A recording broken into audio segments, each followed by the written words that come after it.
Exposición del Salmo 35. Traducción, Miguel F. Lanero, O.S.A. y Enrique Aguiarte Bendímez, OAR1.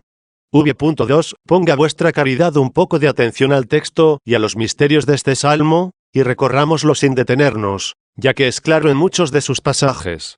Y allí donde la oscuridad nos obligue a demorarnos, lo soportaréis, pues merece la pena entenderlo. Dijo el malvado en sus adentros para delinquir, no tiene temor de Dios ni ante sus ojos. No se refiere a un solo hombre, sino a toda clase de hombres inicuos que son adversarios de sí mismos, no llegando a entender cómo vivir rectamente, no porque no puedan, sino porque no quieren. Una cosa es cuando alguien se esfuerza por entender algo, pero no es capaz por la debilidad de la carne, como dice la Escritura en cierto lugar, pues el cuerpo corruptible oprime al alma, y la morada terrenal abruma la mente, que piensa en muchas cosas uno.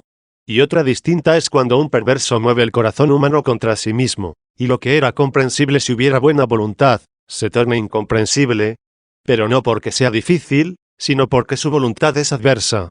Y esto sucede cuando se aman los propios pecados, y se odian los mandamientos de Dios. La palabra de Dios es tu adversario, si tú eres amigo de tu maldad. Pero si eres adversario de tu propia maldad, te adhieres a la palabra de Dios. Y en ese caso seréis dos para destruirla, tú y la palabra de Dios. Porque nada puedes con tus propias fuerzas, pero te ayuda el que te envió su palabra, y así queda vencida la maldad. Si tú la odias, Dios te perdona, y tú quedas libre, pero si la amas, será para ti una contrariedad cualquier cosa que se diga contra ella. Por ejemplo, un hombre trata de investigar cómo es que el hijo es igual al padre, lo cree, trata de comprenderlo, todavía no puede. Es una cosa grande, y anhela una mayor capacidad para poderlo entender, es el inicio de la fe que protege al alma hasta que sea fortalecida. Se alimenta de leche hasta que llegue a la condición y firmeza, capaz de un alimento más sólido, para poder entender, al principio existía la palabra, y la palabra estaba con Dios, y la palabra era Dios 2. Antes de que llegue a captar esto, se nutre con la fe, y hace esfuerzos para entender, y con ello entenderá lo que Dios le conceda. Necesitará algún esfuerzo para entender esto, lo que no quieres que te hagan a ti, no lo hagas a otro. 3. Tú no quieres sufrir la iniquidad, no seas inicuo. Tú no quieres sufrir engaño ni asechanzas, no se las pongas tú a otro. Cuando esto no lo quieres entender, es por tu voluntad. Por eso, dijo el malvado en sus adentros para delinquir, significa que se propuso delinquir. 2. Pero el que se propone cometer un delito, lo dice públicamente, o más bien en su interior. ¿Por qué en su interior? Porque está oculto a los hombres. ¿Y qué más da que el hombre no vea su mismo corazón, donde se anima a pecar? ¿Es que ahí Dios no lo ve? Sí, Dios ahí lo ve. Pero, ¿cómo sigue el salmo? No tiene temor de Dios ni ante sus ojos.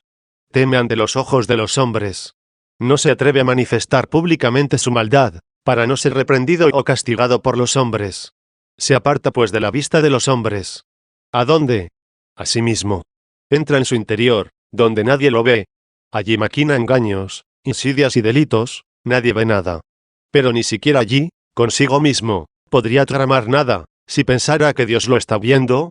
Pero como no tiene temor de Dios ante su presencia, cuando sale de la presencia de los hombres y entra en su corazón, ¿a quién va a temer? ¿Acaso ahí Dios no está presente? Pero no tiene temor de Dios ni en su presencia. 3. V.3. Está, pues, tramando engaños. Y continúa. Quizá lo oculta, porque Dios ve ahí. Así también queda claro lo que había comenzado a decir. Lo oculta, pero voluntariamente, porque ha obrado contra sí mismo, al no querer entender, porque ha obrado engañosamente en su presencia. ¿En presencia de quién? De aquel a quien no tiene temor en su presencia el que ha obrado engañosamente. Para descubrir su iniquidad y que la odie. Este obra de forma que no la descubra. Hay algunos que parecen esforzarse en descubrir su iniquidad, y temen encontrarla, porque si la encuentran, se les dice, apártate de ella. ¿Esto lo hiciste antes de darte cuenta? ¿Cometiste la iniquidad estando en la ignorancia? Pero Dios concede el perdón. ¿Ahora la conoces? Recházala para que venga el perdón a tu ignorancia más fácilmente, y con actitud limpia puedas decir a Dios, no te acuerdes de los delitos de mi juventud, ni de mi ignorancia. 4. Por una parte la busca, su iniquidad, y por otra teme encontrarla, puesto que la busca engañosamente. Cuando dice el hombre, ¿no sabía que era pecado? Cuando ve que sí lo es, y deja de cometerlo, porque lo hacía por ignorancia. Este sí deseaba conocer y encontrarse con su iniquidad para odiarla. Ahora son muchos los que obran con engaño buscando su iniquidad, es decir, no desean sinceramente encontrarla y odiarla. Pero si en la búsqueda hay engaño, habrá defensa de la iniquidad al encontrarla. Porque al encontrarla, queda en evidencia. No la cometas, le dirás. Y el que obraba con engaño al buscarla, y ya la descubrió, no la odia. ¿Qué es lo que dice? ¿Cuántos hacen lo mismo? ¿Quién deja de hacerlo? ¿Es que Dios los va a condenar a todos? O seguro que dice esto otro, si Dios no quisiera esto, estarían vivos los que lo cometen. ¿Te das cuenta cómo obrabas con engaño al buscar tu pecado? Porque si no fuera así, y hubieras tenido sinceridad, ya lo habrías encontrado y odiado. En cambio, ahora que lo encontraste, lo defiendes. Actuabas, pues, con engaño en tu búsqueda. 4. V.4. Las palabras de su boca son iniquidad y engaño. No quiso entender para no obrar el bien. Ya veis cómo se lo atribuye a su voluntad, porque hay quienes quieren entender y no pueden, y los hay que rehúsan entender y no entienden. No quiso entender para no obrar el bien. 5. V.5. En su aposento medita iniquidad. ¿Por qué dijo en su aposento? Dijo el malvado en sus adentros para delinquir. Lo que dijo antes, en sus adentros, lo dice ahora, en su aposento. Nuestro aposento es nuestro corazón. Allí padecemos el alboroto de la mala conciencia, y allí descansamos cuando nuestra conciencia es buena. El que ama el aposento de su corazón, que realice allí algo bueno. Nuestro aposento está donde el Señor Jesucristo nos manda orar. Entra en tu aposento y cierra tu puerta. 5. ¿Qué significa cierra tu puerta?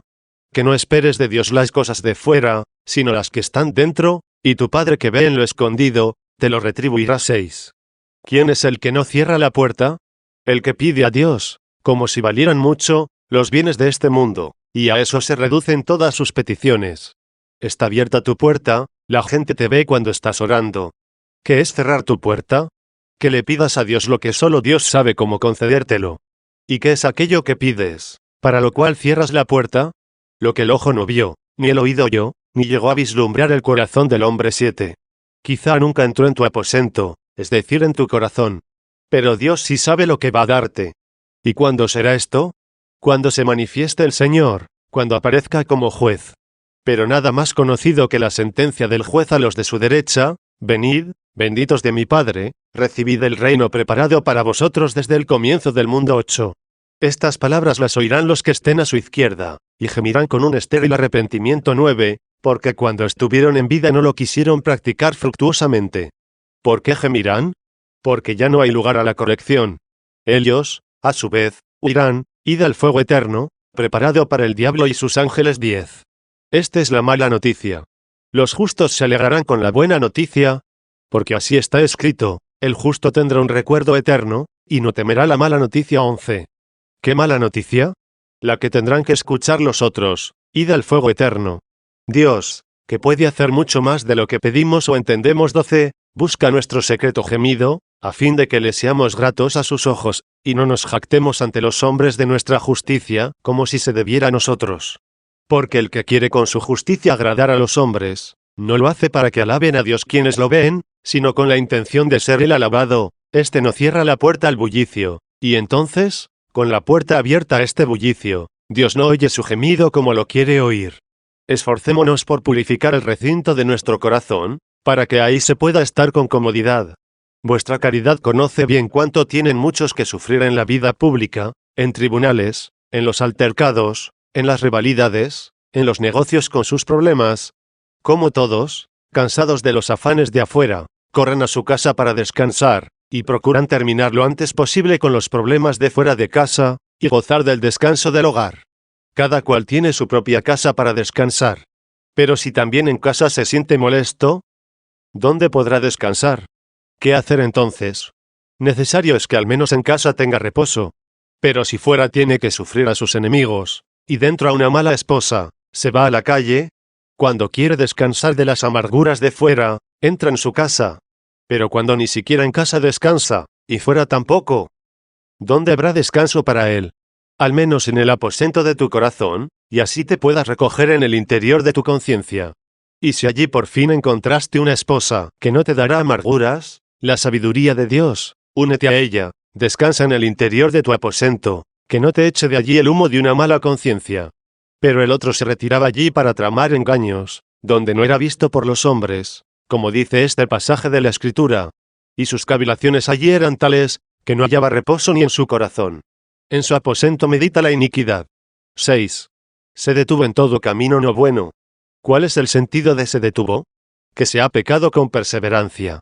De ahí que se diga de cierto, hombre, bueno y piadoso, no se paró en el camino de los pecadores. 13. Así como éste no se paró, el otro se detuvo. No tuvo odio a la maldad. Ahí tenemos el fin, ahí tenemos el fruto, si es que no puede estar sin maldad ni odiarla. Cuando la odias, apenas se te puede insinuar para cometer algún mal. El pecado existe, efectivamente, en el cuerpo mortal, pero, ¿qué dice el apóstol? Que el pecado no reina en vuestro cuerpo mortal, para obedecer sus apetencias. 14. ¿Y cuando comienza a desaparecer? Cuando se lleve a cabo en nosotros lo que dice, cuando esto corruptible se revista de incorrupción, y esto mortal se revista de inmortalidad. 15. Antes de que esto suceda, en nuestro cuerpo estará presente el deleite hacia las cosas inicuas, pero es mayor el deleite del placer derivado de la palabra de la sabiduría, del mandamiento de Dios. Vence, pues, el pecado y la inclinación a él. Odia el pecado y la iniquidad, para unirte a Dios, que contigo lo odia. Si con la mente estás unido a la ley de Dios, con la mente sirves a la ley de Dios. Y si en tu carne sirves a la ley del pecado. 16, porque hay en ti ciertos deleites carnales, entonces no los habrá cuando ya no luches. Una cosa es no luchar y permanecer en una paz auténtica y perpetua, otra es luchar y vencer, otra luchar y ser vencido, y otra ni siquiera luchar, sino ser arrastrado. Hay algunos hombres que no luchan en absoluto, como ves este del que habla al decir, no tuvo odio a la maldad. ¿Cómo va a luchar contra ella, si no la odia? Es eso arrastrado por la maldad, ni siquiera lucha contra ella.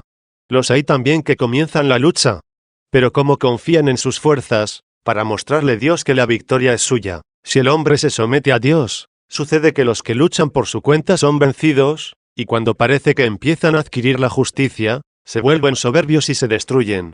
Estos luchan, pero son derrotados. ¿Quién es, entonces, el que lucha y no es vencido? El que dice, advierto en mis miembros otra ley, que lucha contra la ley de mi mente. Aquí tienes al que lucha. Pero éste no presume de sus fuerzas, y por tanto saldrá vencedor. ¿Y cómo continúa el texto? Infeliz de mí, hombre. ¿Quién me librará de este cuerpo de muerte? La gracia de Dios por medio de Jesucristo nuestro Señor. 17. De quien presume es de aquel que le ha mandado luchar, y vence al enemigo con la ayuda de quien se lo ha mandado. En cambio, este otro no tuvo odio a la maldad. 7. V.6. Señor, tu misericordia en el cielo, y tu verdad hasta las nubes. No sé a qué misericordia puede referirse, que está en el cielo. Porque la misericordia del Señor también está en la tierra. Leemos en la Escritura, la tierra está llena de la misericordia del Señor. 18. ¿A qué misericordia se refiere, cuando dice, Señor, tu misericordia en el cielo? Los dones de Dios unos son temporales y terrenos, y otros son eternos y celestiales. El que da culto a Dios para recibir estos bienes terrenos y temporales, que están a disposición de todos, es todavía como un animal. Se acoge a la misericordia de Dios, pero no la que está reservada y que no se le dará más que a los justos, a los buenos, a los santos. ¿Cuáles son los bienes que todos tienen en abundancia? Los de aquel que hace salir el sol sobre buenos y malos, y derrama la lluvia sobre justos e injustos. 19. ¿Quién está excluido de esta misericordia de Dios? Primeramente la existencia, el ser diferente de las bestias, ser un animal racional, capaz de conocer a Dios, y además disfrutar de esta luz, de este aire, de la lluvia, los frutos, de la diversidad de los tiempos, de las satisfacciones terrenas, la salud del cuerpo, el afecto de los amigos, el bienestar del hogar. Todo esto son bienes, son dones de Dios. No penséis, hermanos, que alguien podrá conceder estas cosas, solo y únicamente Dios. Todos aquellos, pues, que esperan estos dones de solo Dios, se diferencian mucho de quienes buscan todo eso, bien sea de los demonios, de los adivinos o de los astrólogos. Son miserables de dos modos, por anhelar únicamente los bienes terrenos, y por no pedirlos a quien es el dador de todo bien. Y los que buscan estos bienes, deseando ser felices con ellos, y es esto solo lo que le piden a Dios, son ciertamente mejores, por el hecho de pedírselos a Dios, pero todavía corren peligro. Y dirá alguien: ¿por qué corren peligro? Porque a veces, al considerar las cosas humanas, se dan cuenta de que todos estos bienes terrenos, que ellos desean, los tienen también, y en abundancia, los impíos e inicuos, y piensan que han perdido la recompensa de adorar a Dios, puesto que los malos, que no adoran a Dios, tienen lo mismo que ellos, que si le rinden culto. Es más, a veces los que le dan culto carecen de lo que tienen los que blasfeman contra Dios. Sí, todavía se encuentran en peligro. 8. Pero este sí que ha entendido que misericordia debe implorar de Dios: Señor, tu misericordia en el cielo, y tu verdad hasta las nubes. Es decir, la misericordia que otorgas a tus santos es celestial, no terrena, es eterna, no temporal. ¿Y cómo la has podido anunciar a los hombres? Porque tu verdad hasta las nubes. ¿Quién podría conocer la misericordia celestial de Dios, si Dios no la anunciase a los hombres? ¿Y cómo la anunció? Enviando su verdad hasta las nubes. ¿Qué nubes son estas? Los predicadores de la palabra de Dios. De aquí que en cierto lugar, Dios se enfada con una viña. Creo que vuestra caridad lo conoce. Habéis oído al profeta Isaías, donde habla de una cierta viña. Esperé que diera uvas, pero lo que dio fueron espinas. Y para que nadie creyera que se refería a una de estas viñas visibles, termina así: la viña del Señor Sabaoth es la casa de Israel, y el hombre Judá es viña amada acabada de plantar. Reprendía, sí, a la viña, de la cual esperó uvas, y le produjo espinas. ¿Y qué dice? Daré orden a mis nubes de que no lluevan sobre ella. Airado dijo Dios esto: mandaré a mis nubes que no lluevan sobre ella. 20. Y realmente así aconteció. Fueron enviados los apóstoles como predicadores. Está escrito en los Hechos de los Apóstoles que el apóstol Pablo intentaba predicar a los judíos, pero lo que allí encontró no fueron uvas, sino espinas. Empezaron a devolverle males por bienes y a perseguirlo. Y como cumpliendo lo que se dijo: mandaré a mis nubes que no lluevan sobre ella, dijo: ¿a vosotros hemos sido enviados? Pero como habéis rechazado la palabra de Dios, nos dirigimos a los gentiles. 21. Quedó, pues cumplida la palabra: mandaré a mis nubes que no lluevan sobre ella. Hasta las nubes llegó su verdad. Por eso fue posible anunciarnos la misericordia de Dios que está en el cielo y no en la tierra. Y realmente, hermanos, son nubes los predicadores de la palabra de la verdad. Cuando Dios amenaza por medio de los predicadores, truena por las nubes. Cuando Dios hace milagros por medio de los predicadores, lanza sus relámpagos desde las nubes, aterroriza desde las nubes, y riega por la lluvia. En efecto, los predicadores por cuyo medio se predica el Evangelio de Dios, son las nubes de Dios. Esperemos, pues, la misericordia, pero aquella que está en el cielo. 9. V.7. Tu justicia es como los montes de Dios. Tus juicios, como un abismo profundo. ¿Quiénes son los montes de Dios? Lo que antes llamó nubes, esos son los montes de Dios. Los grandes predicadores son los montes de Dios. Y como el sol, al nacer, lo primero que reviste de luz es a los montes, y desde allí la luz va bajando hasta las partes más humildes de la tierra, así fue cuando vino Jesucristo nuestro Señor. Lo primero que irradió fue las cumbres apostólicas, iluminó los montes, y desde allí fue descendiendo su luz hasta los desfiladeros de la tierra. De ahí que en Salmo se diga: levante mis ojos a los montes, de donde me viene el auxilio.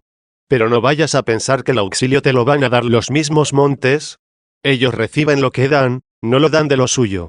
Y si en los montes te quedaras, no sería firme tu esperanza. No, tu esperanza y tu seguridad deben basarse en aquel que ilumina los montes.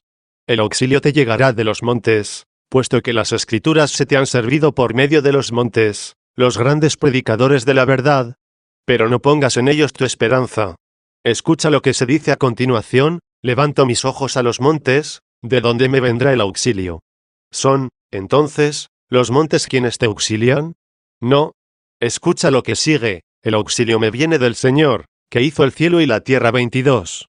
El auxilio viene de los montes, pero no dimana de los montes. ¿De quién, pues? Del Señor que hizo el cielo y la tierra. Ha habido otros montes, y cuando alguien conducía la nave por en medio de ellos, naufragaba. Porque surgieron algunos promotores de herejías, que también eran montes. Monte era Arrio, y también Donato. Maximiano recientemente se ha convertido como en un monte. Muchos, al ver estos montes, anhelando la tierra firme, y queriendo librarse del oleaje, fueron arrojados contra las rocas, y naufragaron en tierra. Por tales montes no era seducido aquel que dice, en el Señor confío. Porque decís a mi alma, escapa como un pájaro a los montes. 23 No quiero que mi esperanza descanse en Arrio, ni en Donato, el auxilio me viene del Señor, que hizo el cielo y la tierra. Aprended cuánto os fiáis de Dios, y cuánto atribuís a los hombres. Porque maldito todo el que pone su esperanza en el hombre. 24. Con suma modestia y humildad el santo apóstol Pablo, con verdadero celo de la iglesia, pero por el esposo, no por sí mismo, y espantado de aquellos que llegaron a decir, yo soy de Pablo, yo de Apolo. 25, tomando más bien su persona, la cual pisó y despreció para glorificar a Cristo. ¿Es que acaso Pablo fue crucificado por vosotros, o fuisteis bautizados en el nombre de Pablo? 26 Los aleja de sí mismo, pero para enviarlos a Cristo. No quiere ser amado por la esposa en lugar del esposo, ni siquiera como amigo del esposo, puesto que los amigos del esposo son los apóstoles. De este esposo tenía celos también aquel humilde Juan que era tenido por Cristo. Por eso dice, yo no soy Cristo, pero el que viene después de mí es mayor que yo, y no soy digno de desatar las correas de su calzado. 27. Al humillarse con tanta sinceridad, mostraba no ser el esposo, sino amigo del esposo. Y por eso dice, el que tiene esposa es el esposo. Y el amigo del esposo, que está a su lado y lo escucha, con gozo se goza de la voz del esposo. 28. Y aunque el amigo del esposo sea un monte, no tiene el monte la luz por sí mismo, sino que escucha y con gozo se goza por la voz del esposo. Nosotros, dice, hemos recibido de su plenitud. ¿De quién? De aquel que era la luz verdadera que ilumina a todo hombre que viene a este mundo. 29. Por él estaba celoso de la iglesia el apóstol cuando decía, que el hombre nos considere como servidores de Cristo y dispensadores de los misterios de Dios. Es decir, levante mis ojos a los montes, ¿de dónde me vendrá el auxilio? Que el hombre nos considere como servidores de Cristo y dispensadores de los misterios de Dios. 30. Pero para que nuevamente tu confianza no se base en los montes, en lugar de residir en Dios, escucha, yo planté, Apolo regó, pero el crecimiento lo ha dado Dios. Y también, ni el que planta es algo, ni el que riega, es Dios quien da el crecimiento. 31. Por eso dijiste antes, levante mis ojos a los montes, ¿de dónde me vendrá el auxilio? Pero como ni el que planta es algo, ni el que riega, di, el auxilio me viene del Señor, que hizo el cielo y la tierra. Y también, tu justicia es como los montes de Dios, es decir, los montes están llenos de tu justicia. 10. Tus juicios son como un profundo abismo. Llama abismo a la profundidad de los pecados. En él se precipitan los que desprecian a Dios. Como se dice en otro pasaje, Dios los entregó a los deseos de su corazón, a hacer lo que no les conviene. Ponga atención vuestra caridad. Estamos ante algo importante, se trata de un asunto grave. ¿Cómo es esto? Dios los entregó a los deseos de su corazón, a hacer lo que no les conviene. Luego, si Dios los entregó a los deseos de su corazón, para hacer lo que no les conviene, ¿es esa la razón por la que cometen tan grandes males? Como si alguien hiciese esta pregunta, si Dios hace esto para que ellos hagan lo que no les conviene, ¿qué hicieron ellos? Es oscuro lo que acabas de oír, Dios los entregó a los deseos de su corazón. Luego fueron sus deseos, que no quisieron dominar, y por las que serán entregados al juicio de Dios. Pero para que se vea que fueron dignos de ser entregados, mira lo que de ellos había dicho antes, porque habiendo conocido a Dios, no lo glorificaron como a Dios, ni le dieron gracias, sino que se ofuscaron en sus pensamientos, y su insensato corazón se entenebreció. ¿Por qué? Por la soberbia. Llamándose a sí mismos sabios, se volvieron necios. Y de ahí la consecuencia, los entregó Dios a los deseos de su corazón. 32. Por haber sido soberbios e ingratos, merecieron ser entregados a los deseos de su corazón, y se hicieron como un abismo profundo, de manera que no solo cometieron pecado, sino que obraron con dolo, para no caer en la cuenta de su iniquidad y odiarla.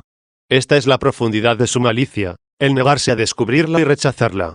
Pero fíjate cómo se llega a una tal profundidad, los juicios de Dios son un abismo profundo. Como los montes de Dios, así es su justicia, los que por su gracia se hacen grandes, así también por sus juicios, van a lo profundo los que se sumergen en lo peor. Sea esta la razón por la que te deleiten los montes, y también por ella te apartes del abismo y te dirijas a lo que se dice, mi auxilio me viene del Señor. ¿Pero de dónde? Porque levante mis ojos a los montes. ¿Qué quiere esto decir? Lo diré en latín, en la iglesia de Cristo te encuentras el abismo, y te encuentras los montes. y ved que allí hay menos gente buena, porque los montes son pocos, y el abismo es amplio, es decir, son muchos los que viven mal por la ira de Dios, ya que se portaron de manera que fueran entregados a los deseos de su corazón, y que defienden sus pecados, y en lugar de confesarlos, dicen: ¿por qué? ¿Qué hice yo? También aquel hizo esto y el otro aquello. Se ponen a defender lo que condena la palabra divina, es el abismo. Por eso en cierto lugar dice la Escritura, y aquí estate atento al abismo, el pecador, una vez que ha llegado a lo profundo de sus males, desprecia 33. He aquí lo de, tus juicios son como el abismo profundo. Pero tú todavía no eres monte, todavía no eres abismo. Huye del abismo y fíjate en los montes, pero no te quedes en los montes. Porque tu auxilio viene del Señor, que hizo el cielo y la tierra. 11. V.7, 8. Tú salvas a hombres y animales, Señor. Conforme se multiplicó tu misericordia. Oh Dios. Había dicho, tu misericordia en el cielo, y para que se sepa que también está en la tierra, dice, tú salvas a hombres y animales, Señor. Conforme se multiplicó tu misericordia. Oh Dios. Grande es tu misericordia, y se manifiesta de muchas maneras tu misericordia, oh Dios. Y la otorgas a hombres y animales. Porque la salvación del hombre, ¿de quién procede? De Dios. ¿Y la salvación de los animales no procede también de Dios? Porque quien hizo al hombre, también hizo a los animales. El que creó a ambos salva. Solo que la salvación de los animales es temporal. Pero hay quienes piden a Dios lo que les ha dado a los animales, como si fuera de mucha importancia. ¿Cómo se ha multiplicado tu misericordia, oh Dios? De manera que esta salvación corporal y temporal que se da a los hombres, no se dé solo a ellos, sino también a los animales. 12. Entonces, ¿no han recibido los hombres algo especial de Dios, que no merecen los animales, a lo que los animales no tienen acceso? Lo tienen sin duda. ¿Y dónde está lo que tienen? Pero los hijos de los hombres esperan bajo la sombra de tus alas. Fíjese vuestra caridad en esta frase llena de dulzura, salvarás a hombres y animales. Dijo primero, a hombres y animales. Y luego dice, a los hijos de los hombres, como si fueran distintos los hombres, y los hijos de los hombres. A veces en la Escritura, hijos de los hombres, significa los hombres en general, y otras tiene un significado propio, queriendo indicar no todos en general, máxime si hay alguna distinción que hacer. En efecto, no sin razón está escrito, salvarás a hombres y animales, Señor. Pero a los hijos de los hombres, como si una vez apartados los primeros, guarde a los hijos de los hombres que ha separado. ¿Separado de quién es? No solo de las bestias, sino también de los otros hombres, que buscan de Dios la salvación propia de los animales, teniéndola como cosa excelente. ¿Quiénes son, pues, los hijos de los hombres? Quienes esperan bajo la sombra de sus alas. Aquellos hombres junto con los animales se gozan en las cosas, pero los hijos de los hombres se gozan en la esperanza. Aquellos van en pos de bienes presentes, junto con las bestias. Estos esperan los bienes futuros junto con los ángeles. ¿Por qué, pues, esta distinción entre hombres e hijos de los hombres? Porque en algún pasaje dice la Escritura, ¿qué es el hombre para que te acuerdes de él, o el hijo del hombre ya que lo visitas? 34. ¿Qué es el hombre, para que te acuerdes de él? Te acuerdas como si estuviera ausente, pero al hijo del hombre lo visitas estando presente. ¿Qué significa, te acuerdas del hombre? Tú salvas a hombres y animales, Señor, porque incluso a los malos brindas la salvación, y a los que no anhelan el reino de los cielos. Los protege y no los abandona, según es su estilo, como a sus animales, que tampoco los abandona, pero se acuerda de ellos, como ausentes que son. Mas a quien visita, ese es hijo del hombre, y se le dice, los hijos de los hombres esperan a la sombra de tus alas. Y si queréis distinguir entre estas dos clases de hombres, fijaos, primero, en estos dos hombres, Adán y Cristo. Escucha al apóstol, así como en Adán todos mueren, así también en Cristo todos serán vivificados. 35.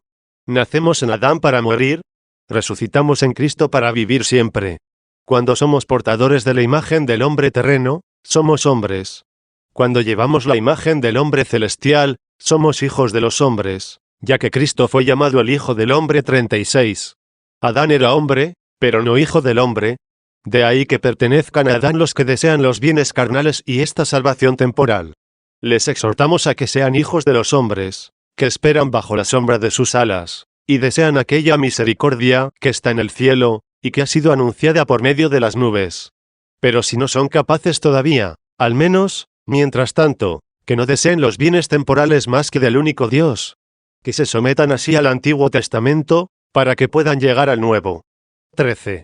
También aquel pueblo deseó los bienes terrenos, el reinado de Jerusalén, el sometimiento de sus enemigos, la abundancia de los frutos, la propia salud y la de sus hijos.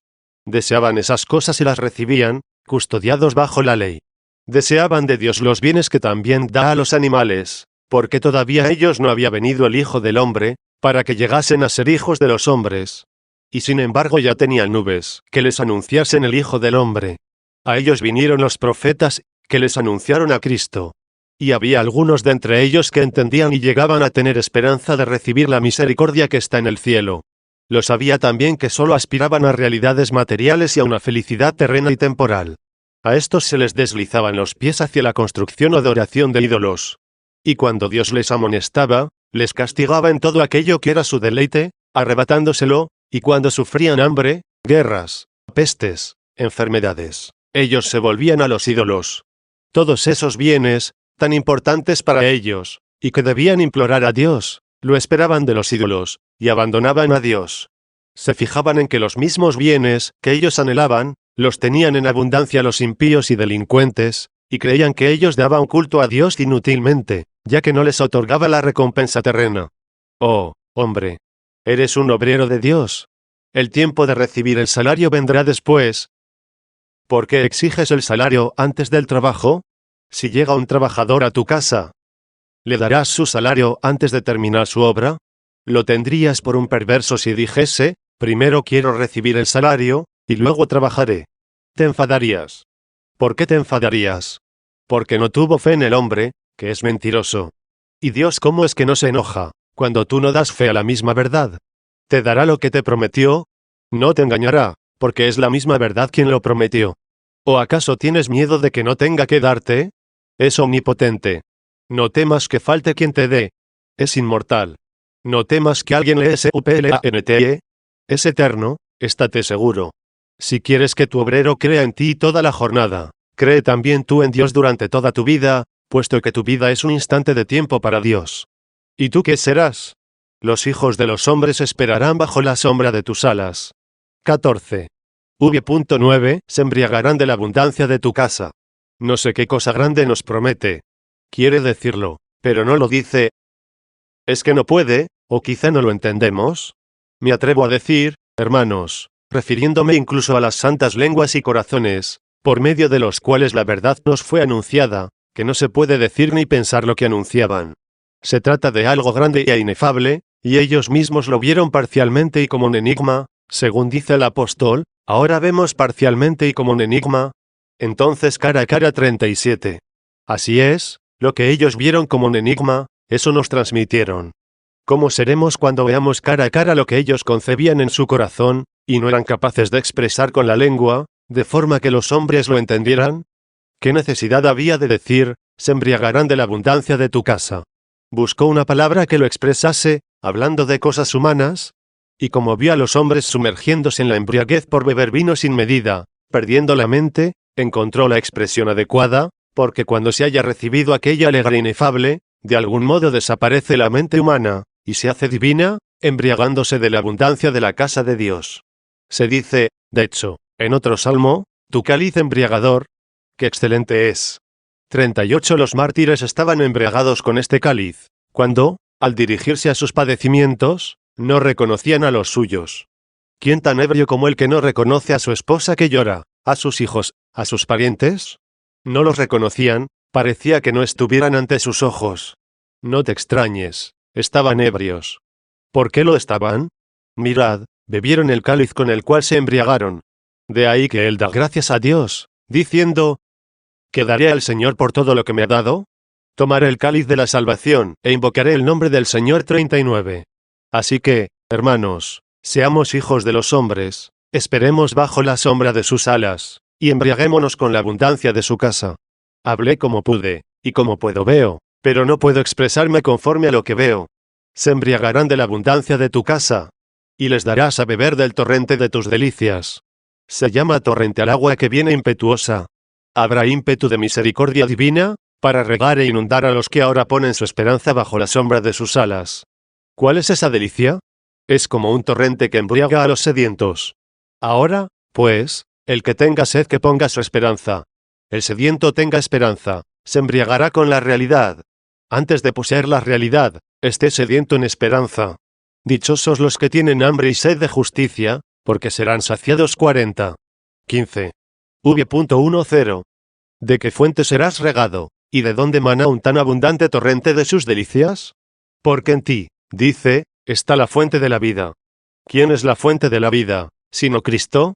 ¿Vino a ti en carne para rociar tu garganta sedienta?